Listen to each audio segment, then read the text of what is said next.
ఈ రోజు ఆదిలాబాద్ మండలం యాపల్గూడ గ్రామంలో ఉపాధి హామీ కూలీలను ఇక్కడ ప్రజల్ని కలవడం జరిగింది. ఇక్కడ వాళ్ళ సమస్యలు కూడా తెలుసుకోవడం జరిగింది. ఉపాధి హామీ పథకం అనేది గ్రామాలలో వ్యవసాయం పనులు లేని రోజుల్లో, ఉపాధి లేని రోజుల్లో ఉపాధి కల్పించడం కోసం కేంద్రంలో కమ్యూనిస్టులు మీద ఆధారపడ్డ యూపీఏ 1 హయాంలో ఉన్నప్పుడు తీసుకొచ్చిన పథకం. ఆ రోజు తెచ్చిన పథకం లాగా ఈ రోజు లేదది అని ఇక్కడ ఉన్న వాళ్ళందరూ కూడా వాపోతున్నారు. ఇక్కడ 100 రోజుల పని ఇవ్వాలని ఉన్నా కూడా 100 రోజుల పని కల్పించలేదు. యాపల్గూడలో 2025లో చాలా మందికి ఉపాధి లేదు. కార్డులు పరిశీలిస్తే కార్డుల్లో కూడా నమోదు చేయలేదు. 220 రూపాయలు మాక్సిమం కూలీ పడ్డప్పటికి కూడా ఒక్కో సందర్భంలో 30 రూపాయలు, 60 రూపాయలు, 90 రూపాయలు పడ్డటువంటి పరిస్థితి కూడా ఉంది.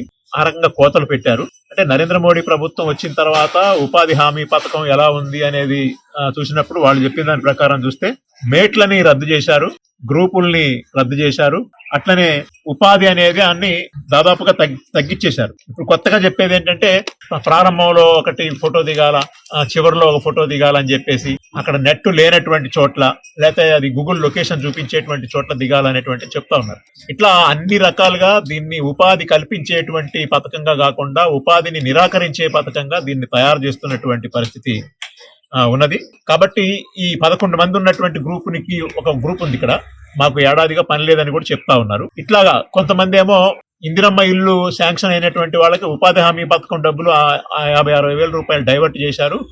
దానికి సంబంధించిన పని కూడా మేము కోల్పోయామని చెప్పి కూడా కొంతమంది చెప్తా ఉన్నారు. ఇక్కడ ఫీల్డ్ అసిస్టెంట్ రాజు అనే ఆయన కూడా ఇక్కడ అట్లా ఆ ప్రభుత్వం యొక్క విధానం దానికి అనుగుణంగా ఈ ఉపాధి హామీని కోత పెట్టే దాంట్లో అతను కూడా ఈ రకంగా ఉన్నాడు అనేటువంటి చెప్పారు. కాబట్టి ఏది ఏమైనా ఈ ఉపాధి హామీ పథకం అనేది ఏ గ్రామం పోయి చూసినా కూడా ఇది దాదాపు నిర్వీర్యం అయ్యింది చేస్తున్నారు. రాబోయే కాలంలో ఇప్పుడు చేసేటువంటి కొత్త పథకం ఏదైతే ఉందో, మోడీ గారు తీసుకొచ్చే కొత్త పథకం, అది ఇంకా పూర్తిగా ఉపాధి హామీ అనేది గ్రామాల్లో లేకుండా ఉండేదానికి, పెత్తందారులు భూస్వాముల యొక్క పట్టు మరింత బిగించి ఉపాధి హామీ కూలీలని దెబ్బతీసేదానికి ఉపయోగపడుతుంది. కాబట్టి ఈ మార్పులన్నీ కూడా క్షేత్రస్థాయికి వచ్చి, గ్రామ స్థాయికి వచ్చి తెలుసుకుంటే చాలా ఇబ్బందికరమైన పరిస్థితి ఉంది. నేను బీజేపీ నాయకులకు ఒకటే చెప్తున్నా, మీ బీజేపీ ఎంపీలు, ఎమ్మెల్యేలు గ్రామాలకు రండి, ఉపాధి హామీ పథకం అమలు జరుగుతున్న తీరు ఎలా ఉందో చూడండి. ఎందుకంటే ఇది ఫుల్లీ సెంట్రల్లీ స్పాన్సర్డ్ స్కీమ్, ఇది పూర్తిగా కేంద్ర ప్రభుత్వ స్కీము.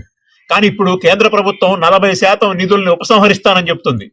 40% నిధుల్ని కేంద్ర ప్రభుత్వం ఉపసంహరించిన తర్వాత అది కేంద్ర ప్రభుత్వ పథకంగా ఎలా ఉంటుంది? కాబట్టి ఇది కేవలం దీన్ని నీరు గార్చడం కోసమే కదా. కాబట్టి ఆ రకంగా నీరు గార్చడానికి వీల్లేదని చెప్పేసి పూర్తిగా ఇది పాత రోజుల్లో ఉన్నట్టు, పాత పథకంగా ఉన్నటువంటి 100% సెంట్రల్ స్కీమ్ గానే దీన్ని నడపాలి. ఆ సెంట్రల్ గవర్నమెంట్ దీనికి బాధ్యత వహించాలి. ఈ పథకం పుట్టినప్పుడు ఎలాగైతే ఉందో ఆ చట్టాన్ని అలాగే కొనసాగించాలని డిమాండ్ చేస్తా ఉన్నాం.